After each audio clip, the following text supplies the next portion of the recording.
You're listening to Prosper in the Kingdom, the podcast where faith meets practical strategies to help you become healthy, wealthy, and wise.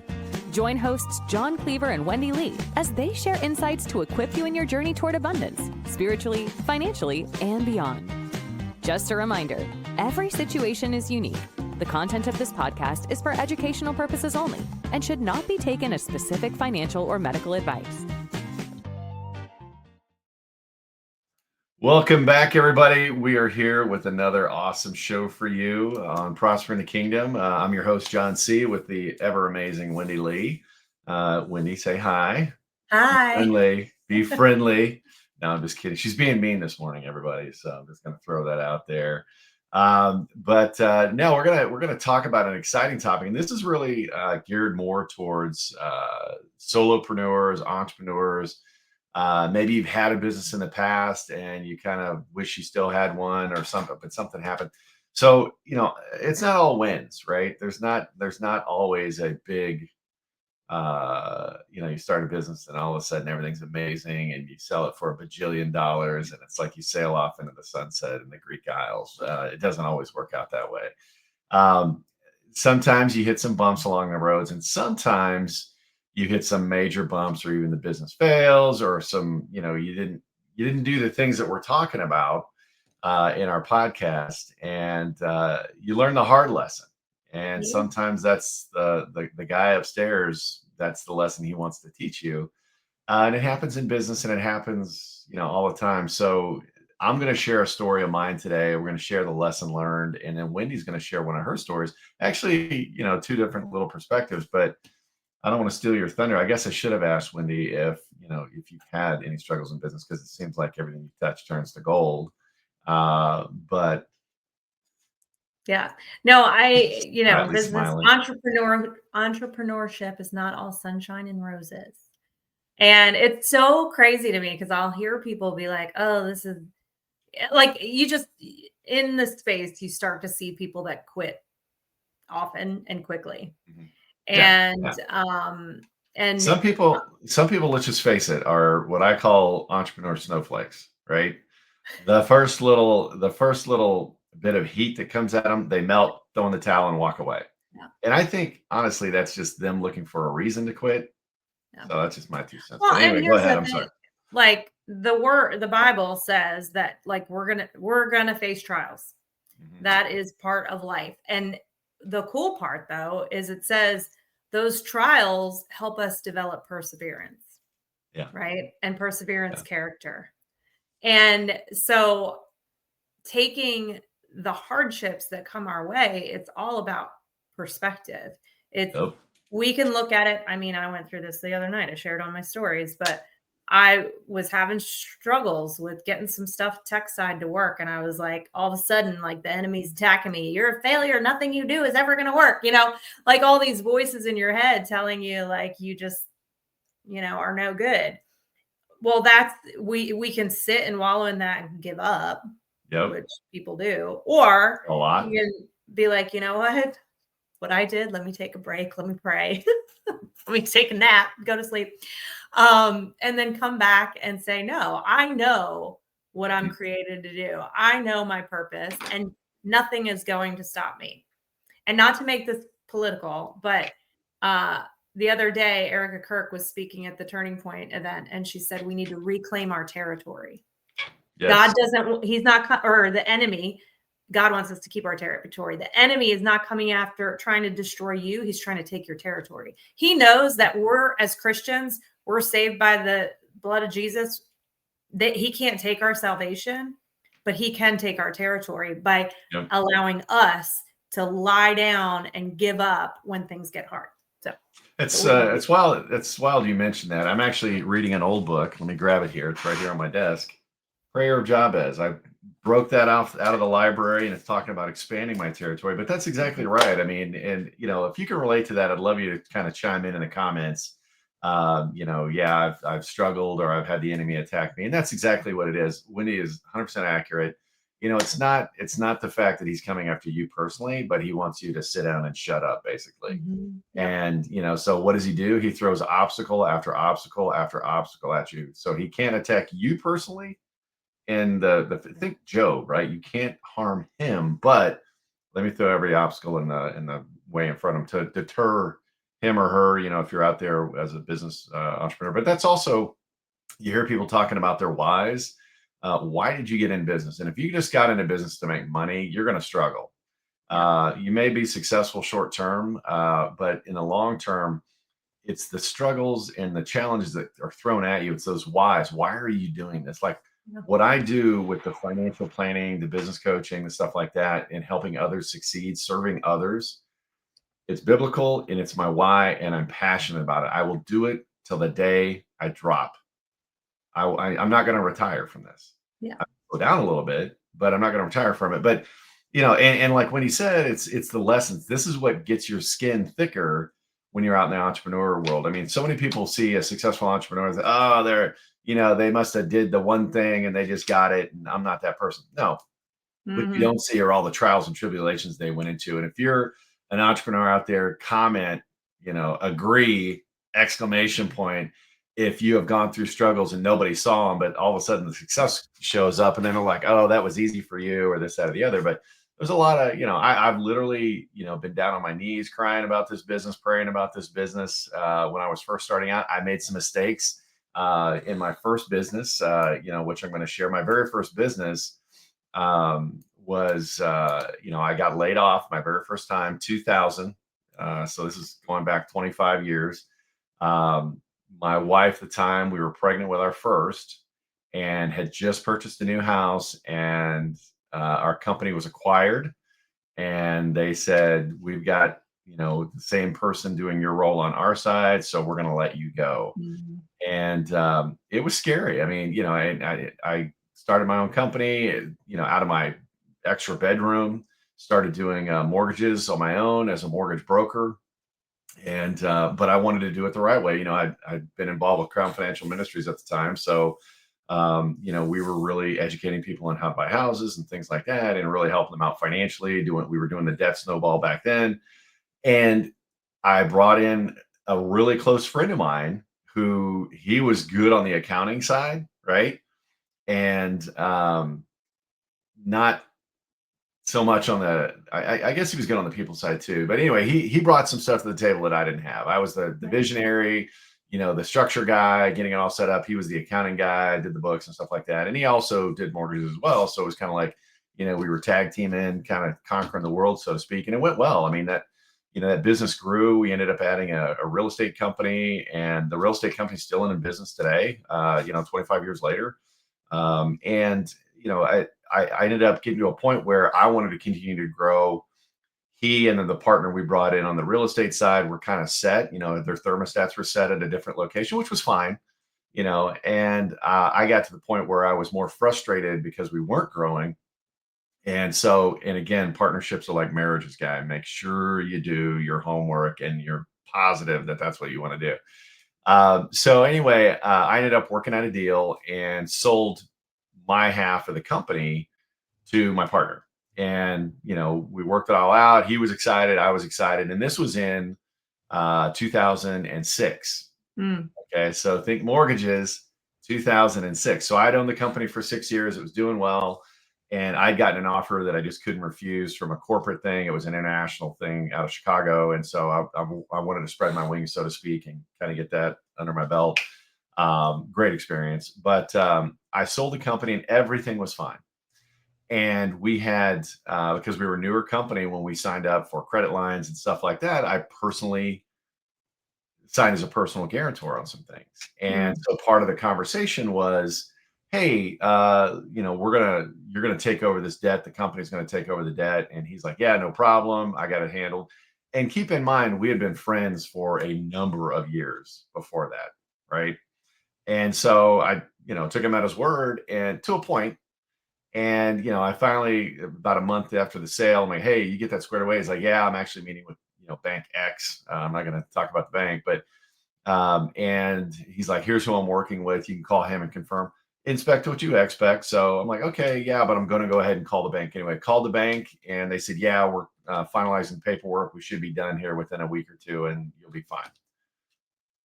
Great. went on with my life, was busy traveling internationally and this, that, and the other. Flash forward 2 years later, Mm. 2008, right? And again, he wasn't the visionary of the company. So, he wasn't, I don't want to say he wasn't creative. I don't want to insult the guy because, he's a good guy. And actually, I've forgiven everything. It's all water under the bridge as far as I'm concerned. But um, I had $3,000 taken out of my bank, my personal checking account, because it was at the same bank. And so I called and I'm like, why did you take, it was like $3,125. I'm like, why did you take this money out of my account? Oh, well, you're behind on your corporate account. I'm like, I don't have a corporate account with you guys. And so, doing the research, long story short, they never finalized the transaction to take me Mm. off. I just took, because when I circled back with my partner and said, hey, did all get squared away? Oh, yeah, we're done. And I'm like, oh, okay, cool. I just took him at his word. Yeah. And, hindsight, probably not the best thing, but I was young, right? This was my first business. And, we ended up going to attorneys and I ended up suing. I ended up winning. I got a judgment for $46,000 because that was my attorney's fees and the money that I had to shell out because I'm in finance. My credit has to be clean, right? And so, I didn't want it to impact any other businesses or anything like that. So, long story short, I won the judgment. I'm like, all right, awesome. A month later, he filed bankruptcy. And Mm. so that was, I got to take that as a loss on income, but it just kind of, I lost a friend out of the deal. And he was a good friend. And I was bitter for a couple of years about it, but it's not like I gave up or, said, hey, I'm just going to just stay at this job. And I worked my job for a while and then got the bug again for entrepreneurship. Because let's be honest, you're never going to get wealthy working for somebody else, real wealth. And I'm talking not just money, but time freedom, creativity freedom, stuff like that. And, it was a big punch in the gut, but I learned from it and Yeah. moved on. Yeah. So, Yeah. Yeah, I haven't had anything like that, but I kind of fell into entrepreneurship and success in entrepreneurship to my level at the time pretty quickly through network marketing. And I was laid off twice, but my second layoff, I had just started my network marketing business. And anyway, I was a W-2 girl for 14 years and knew nothing about having my own business. And my friend was like, hey, you want to do this company and sell skincare? And I'm like, yeah, sure. People are making good money. Let's do it. And I just started doing what they told me, and I started making more money than I was making in my full-time job. And then I lost my job. And so I was like, well, let's go, and worked on building that income. And I treated my paycheck from that company like it was a W-2 paycheck. So hey, look at this. I'm like, man, because at my peak there, I was Making bank. 5 figures a month every month, Yeah. even if I didn't work. And I increased my lifestyle and I saw it. And here's the big lesson that honestly, I'm going to tell you, I'm just now fully learning, because it's been a journey. And this is like what I'm so passionate about, what we're teaching people now with that biblical aspect of stewardship, because I wound up, the long story short of it is I went to my accountant to get my taxes done. And the first year, because I had several kids, and in my first year I didn't make a ton of money, and I had paid a little bit in W-2 taxes anyway, it was like no big deal. Like, I think my taxes with my child tax credits and stuff, like I didn't really owe anything. The second year I went back and I'm like, oh, time to do my taxes, and I had a tax that I put a little bit of money in. Yeah. But I didn't know how much to put away. And she said, okay, so you owe $55,000. And I was like, say what? Like, I even still am like, 55,000, what? And I fell over. And I'm going to tell you guys, for a long time, I was like, I can't pay that. So I ignored it. And I adopted kids. And I had another year that But had here's the another thing: you're not the only one that has probably approached it No. like that. Oh, it'd be Well, fun. here's the deal. The more I talked about it to people, the more I'm like, every stinking realtor I knew was in the same, not every, but 95% of the A lot of realtors them. in the same A lot of them. position. Yeah. And these network marketers, I was around people making 6 figures a month, stressed about tax bills and money. And I'm like, what is going on? And that honestly, John, it wasn't until I met you that I even knew what to do. Like I was like, I don't even, because I had increased my lifestyle and then my income went backwards. Yeah. And at that point I had too many bills and I was like, I don't know what to do. I don't know what to do. And anyway, all that being said, I ignored it for several years and then I decided to face it and start dealing with it. And I mean, my first call with you, John, right? I think I cried on the call about my money because it was embarrassing. It's like I make good money, but I don't have anything to show for it, Yeah. And it's been a journey from going from it's my money to, okay, it's my money that I need to manage better, to where I'm at now is it's not my money, it's God's, and I need to steward it well. And that shift has changed everything about how I look at what comes in the door. And it's humbling, and I think that, going back to the point of what we're talking about is you can put your head in the sand, you can give up, or you can learn and grow. Yeah. And that's the key. I just to interject, I think that, you're going to learn so much more, people, when you go through the pain. If stuff always works out with you, just like the first year, I'm sitting here thinking, the first year you was like, oh yeah, this is great. It worked out, right? Because you had the kids, tax credit, stuff like that. So it kind of balanced out, which is worse because then you're like, heck yeah. And so, and then you go full steam. And then that second year, you're making more money, right? If you're doing things right. And that's why, that's why you need a plan. That's why you need, people around you. We've talked about building your money team, right? And it's not just financial planner. There's a whole video on that, a podcast on that. I'm a firm believer that people learn much more through painful experience than they do having just straight success and no big deal. So but with that, our passion is really to help people avoid the pain through education, right? Learn from our pain. Yeah. One thing I did do well, and I just shared this at a networking group the other day, but one thing I did do well is I hired a coach very quickly in business.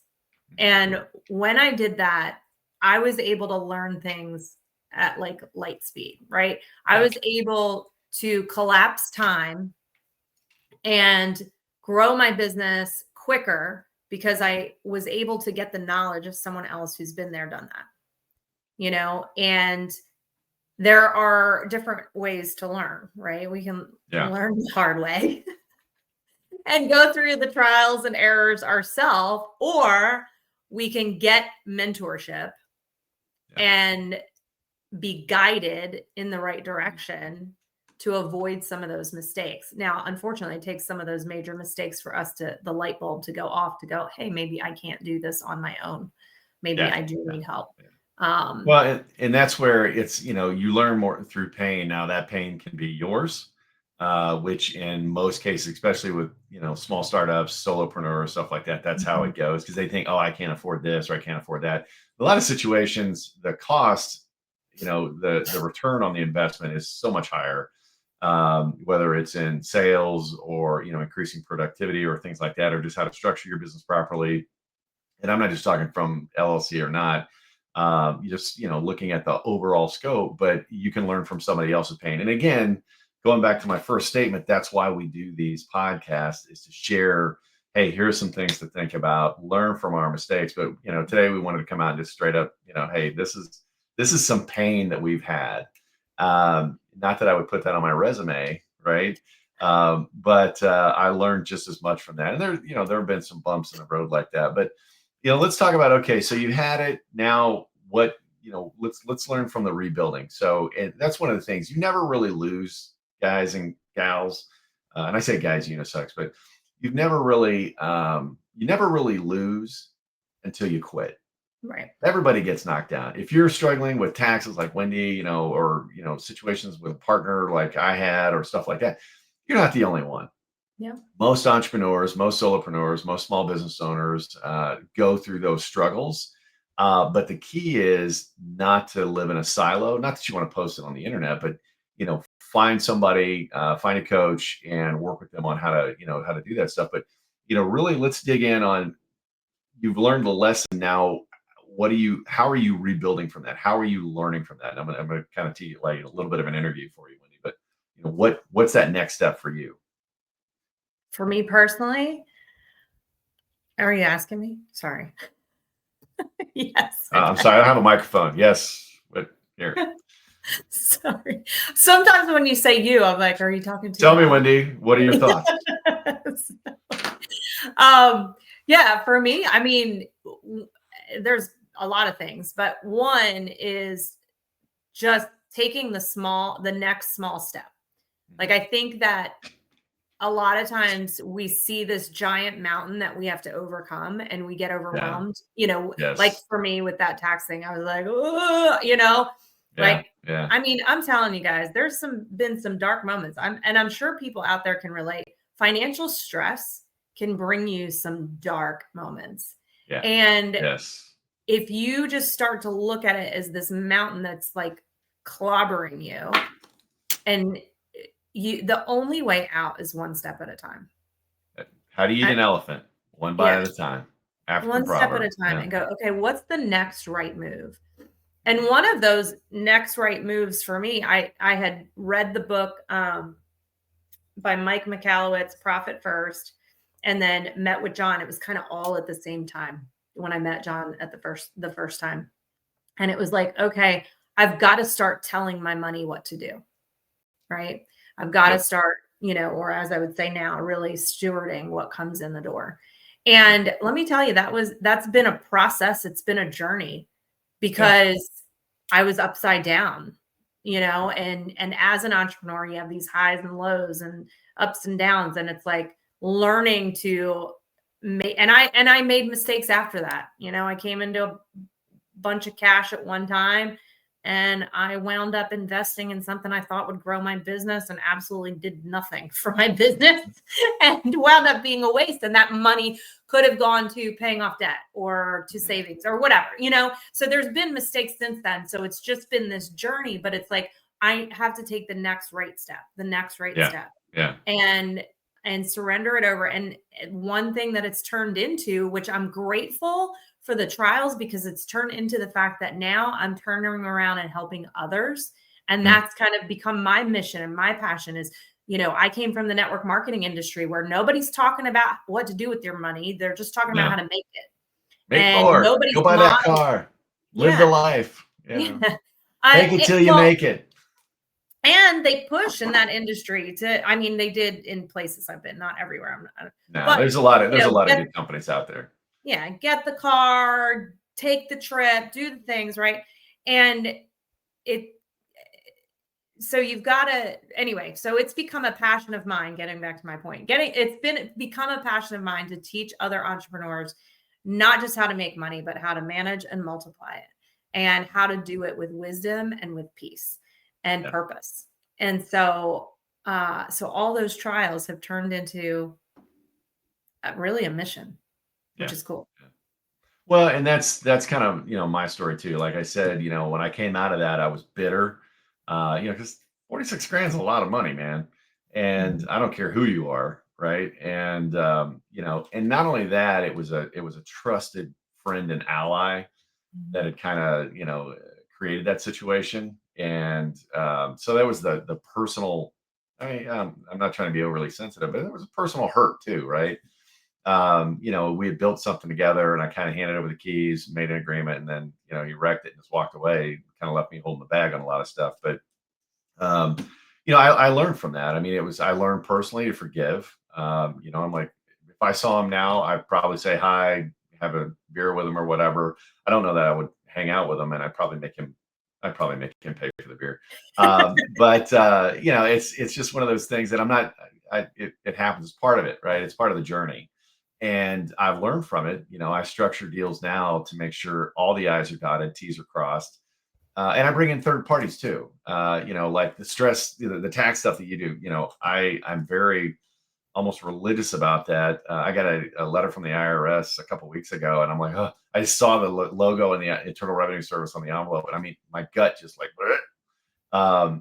but it was a change of address form, and that was it. And so I'm like, I'm doing everything. What did I not do? But I've got a money team. And so I have an amazing bookkeeper that keeps me up to date on stuff. And I have an amazing tax team that, I have those two separate because I like them kind of looking at each other. Checks and balances. Yeah, checks and balances, right? And so, and this is the stuff that, again, go back and watch if it's not the podcast, go on our YouTube channel and watch that money team.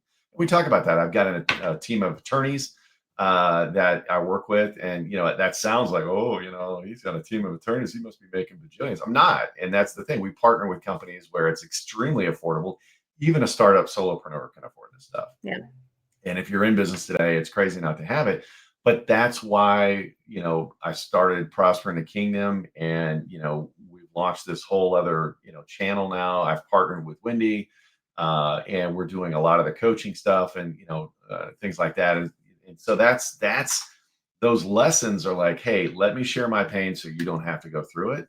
Mm-hmm. But we also do it on a very easy to understand platform that's like, hey, let's have a real conversation and let us show you how to level up your revenue. Let us show you how to, make a splash on social media. Let us show you how to build your team around you to protect yourself and what you're building. And then let us set up an exit strategy and show you also how to pull out future equity from the business day one, right? Mm-hmm. And so those are all the things. So, it's one of the things that's really changed how I lead, who I trust, and, obviously what I teach. We teach real lessons, not hypothetical stuff that, this large corporation did this, so you can do it too. No, it's different when you're a small business solo, a 1099 even, a 1099 person. So. Yeah.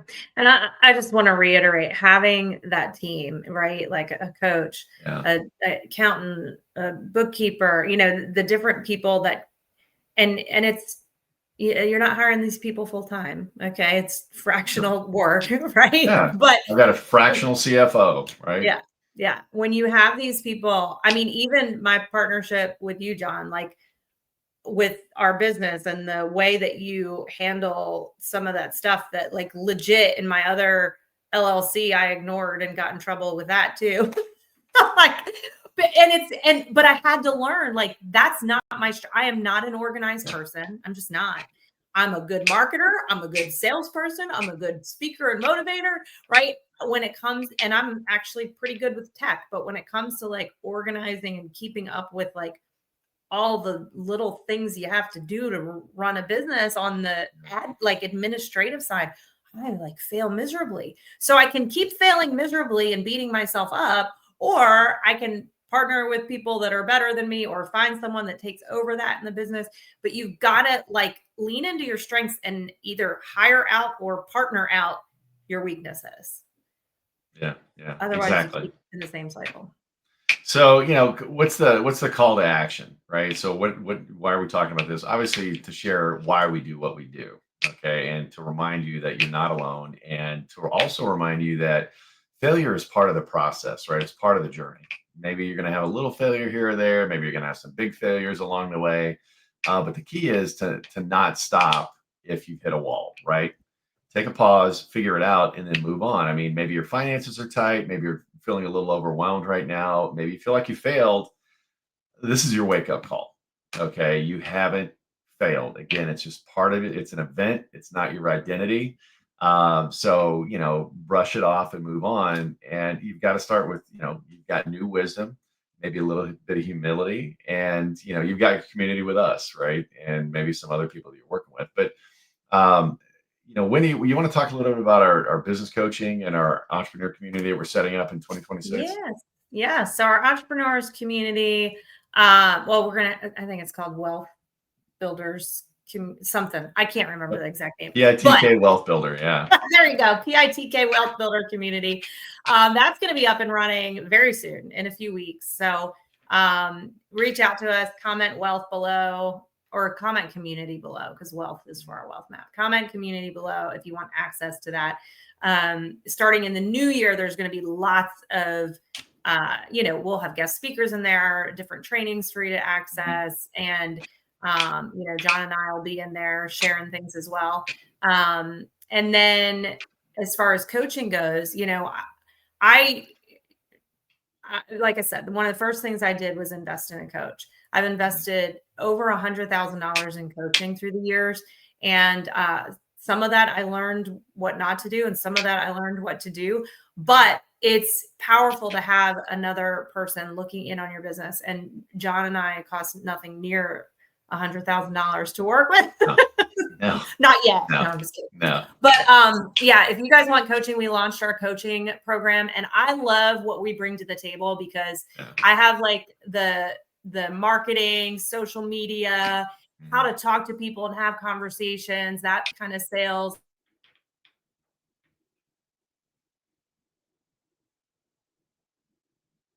And I'm not sure if she froze or I froze, so I'm going to keep talking. So we bring a lot of experience. Like, we said, we make a good dynamic duo, if you will. Wendy brings a lot of that social media, the marketing, and obviously she's got a sales background. I've got a sales background. And I've actually done large scale consulting with major firms. Like, these companies, if I threw their names out, obviously I'm under NDA, so I can't do that. But I've also worked with a lot of small business owners, on how to increase revenue, how to create additional streams of revenue that tie to what you're doing, how to go from active income where you're doing all the work and shift your business to passive income, right? How to structure everything, and then we pair you up with the people that you need to actually work with. Like, I'm not an attorney, so we have an attorney network that we pair you up with, right? And so those are the things we do. We talk about, hiring assistants, do what you're good at, have somebody else do the rest of it. So we talk through that, and it's very economical. So if you're interested in something, take a look. Let's have a discovery call. Go to our website, prosperinthekingdom.com, right? Prosperinthekingdom.com. And I'll put that link in the commentary as well. But go ahead and schedule that discovery call, see if it's a fit. If it is, fantastic. If not, at least you took a step. And now you're starting to think like a business owner, not just the tactical, but strategic. How can I get to 2x, 5x, 10x in the next year, 2 years, 5 years, right? And that's really how can I become more efficient? How can I leverage other people to increase our income as a company? So those are the things we talk about. So hopefully this helped you out today. Thanks for being with us. A little bit of a longer episode, but a lot of content, and we wanted to share our personal story. So thanks again, everybody. Wendy, as always, thanks for being here and being a part of this journey. And we'll see you next week on another Prosper in the Kingdom. Bye, everybody. Thanks for tuning in to Prosper in the Kingdom. If this episode added value to your day, be sure to like and subscribe. And don't forget to share it with someone who could use the encouragement. For more resources, head to prosperinthekingdom.com. Let's continue building lives of purpose and abundance, one step at a time.